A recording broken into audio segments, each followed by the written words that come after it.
My grandma, or Elsie Partington, was born on the 26th of September 1929 in a small place in Wrexham called Earl Lass.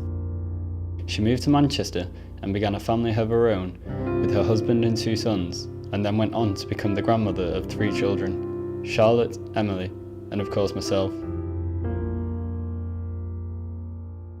My grandma was always special, however became even more special when she was diagnosed with dementia, and after nearly 10 years with the disease, she unfortunately passed away on the 23rd of February 2011. I have so many fond memories of my grandmother, however I now want to explore her journey through dementia and Alzheimer's and find out what she was going through when she couldn't explain what was happening herself. There are 850,000 people living with dementia in the UK, with this figure set to rise to over 1 million by 2025 and diagnosis set to further soar to over 2 million by 2051. It is now suggested that 1 in 6 people over the age of 80 have now been diagnosed. At the present time, there is no telling who it could affect, with the symptoms being pinned to clumsiness and forgetfulness, which is in many cases ignored, making it harder to spot dementia in the early stages, and as a result, sometimes too late to slow the symptoms down. In a survey taken back in August 2014, there were over 11,000 registered diagnoses of dementia in the Northwest region alone. But what is dementia, and how is it affecting so many people in 2015? I went to visit Kirsty Day of the Alzheimer's Society to find out what dementia was and find out why so many people are affected.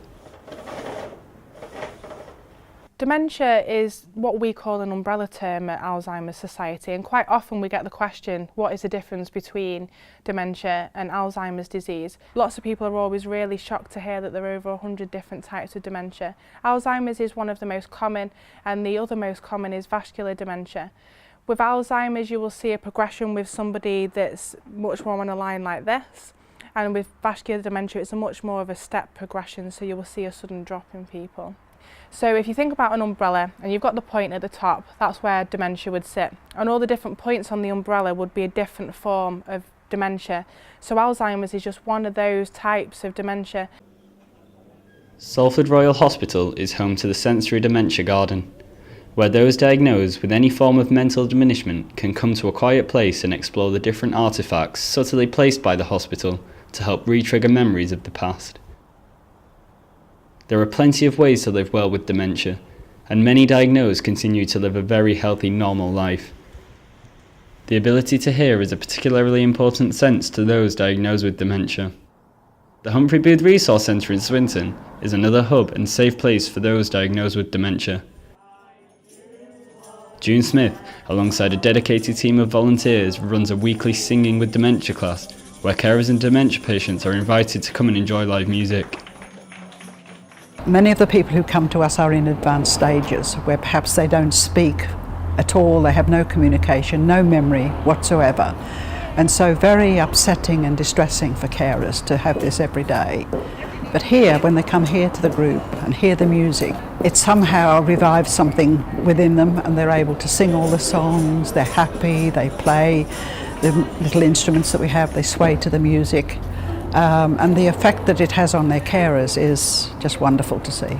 I attend this group. It's a great centre, people where you can be yourself, and if somebody is sort of unwell, upset, as can happen with dementia people, nobody bothers. We all muck in, we support each other, we understand each other. You can't do that in the wider community. You actually see your mum as she was, which is nice. It's only a fleeting moment, but she's there at that time.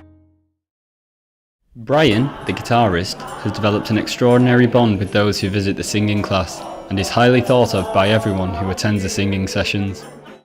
Brian is my rock. I dread the day he ever says to me, June, I can't come anymore, because he's grown up with us. He's came to the very first meeting that we had, and he just has this great ability to be able to interact with people, especially those with dementia.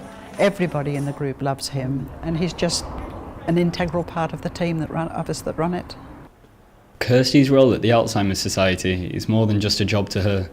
after she made the decision to change careers after her father was sadly diagnosed with early onset dementia, which spurred her to go on from a career in the journalism industry and transfer her skills into the media and communications section of the Alzheimer's Society. He was only in his 50s when he first started developing signs of dementia. He would repeat the same lines out of Elvis songs. Now don't get me wrong, my dad loved to sing an Elvis song, so that wasn't unusual in itself, but it was just that it was the same thing over and over again, and then something clicked in us that this wasn't right. He went to see the GP and he was repeatedly told that he had a depression. Dementia didn't even cross the mind of the GP at the time.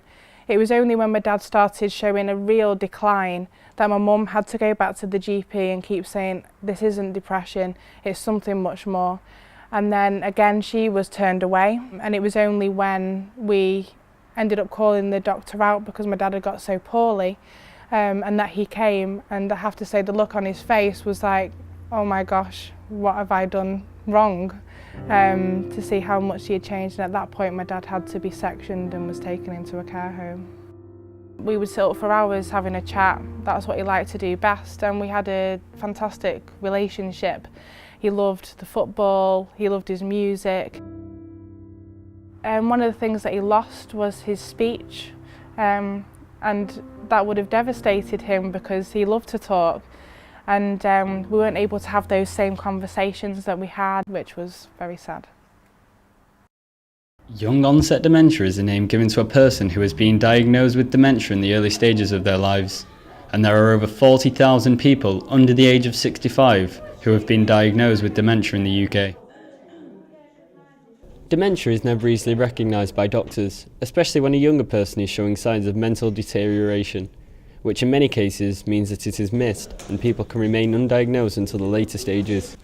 Tony and Joy Watson have led a huge campaign after Joy was diagnosed with young onset dementia. I think when I was first diagnosed, after the initial shock and spending the first 2 months on the sofa and not wanting to live or not wanting to do anything, I realised that I could either stay on the sofa or I could get out there and try and make a difference, which is what I did and what we both did. Yeah. And we set out about helping Eccles, which is our town, to work towards becoming dementia friendly. I found it even more frustrating because at times I was being treated, or I felt I was being treated as if I was paranoid. One doctor several years ago actually hinted that I might have a personality disorder. I think it's mainly because she was so young, and 5 or 6 years ago doctors did find it very hard to accept that someone under the age of 50 could develop dementia. I think it's still a postcode lottery depending on where you live as to what services are available and what reaction you get from your GP. Obviously the GP is the first point of contact, but I think it still is quite a postcode lottery as to how you're looked after and whether you're referred to the memory clinic. But we're very, very fortunate in this area. Salford's the place to be if you're unfortunately going to develop dementia. We've got a group now of nearly 30 of us, and we're all younger people, young onset dementia. And so I see it as part of my just everyday life now, of being able to enjoy fun things. I took my friend on, we went temping bowling, and then we went on the Dodgems, and her husband was standing there thinking, oh, but she loved it, you know. And we do daring things. It's calculated risk, and it's just what life's about now, just helping my friends live in the moment. It's no good. We can't remember what we had for breakfast, and we can't remember what we did yesterday, and the chances are we haven't got a clue what the diary holds tomorrow. So we just all live in the moment and have as much fun as we can. I enjoy what I do. I enjoy helping Joy in the work that she does, and Joy is the inspiration behind everything we do. Every day when I'm working at Alzheimer's Society, I meet different people, I hear different stories, and I put them into the right words to be able to influence MPs and to be able to influence different stakeholders. And we have coverage in the newspapers pretty much on a daily basis within the North West, and it's all stemmed from my dad. So I suppose everything that happens to us in our lives has an influence on how we would take that forward, and that's what I did, and I've not looked back since. Don't just think this is the end. Look at it as a different journey. It's not the journey you choose, but it's a new journey. And on that journey you can make new friends, you can have good times. So don't just sort of think this is the end and sit down and accept it. Yeah, I think I'm privileged. I feel very privileged. I mean, I would never choose to have this disease, no way. But I've got it, and I intend to make the most of the time I have. There is no cure for dementia. However, one of the most powerful medications to help slow the symptoms down is having people to speak to and remaining active. There is support out there for people who may be showing signs of dementia. My grandma unfortunately cannot be helped now, but I have learnt more about her now than I ever did before, and finally, I have an understanding that you can live well with dementia.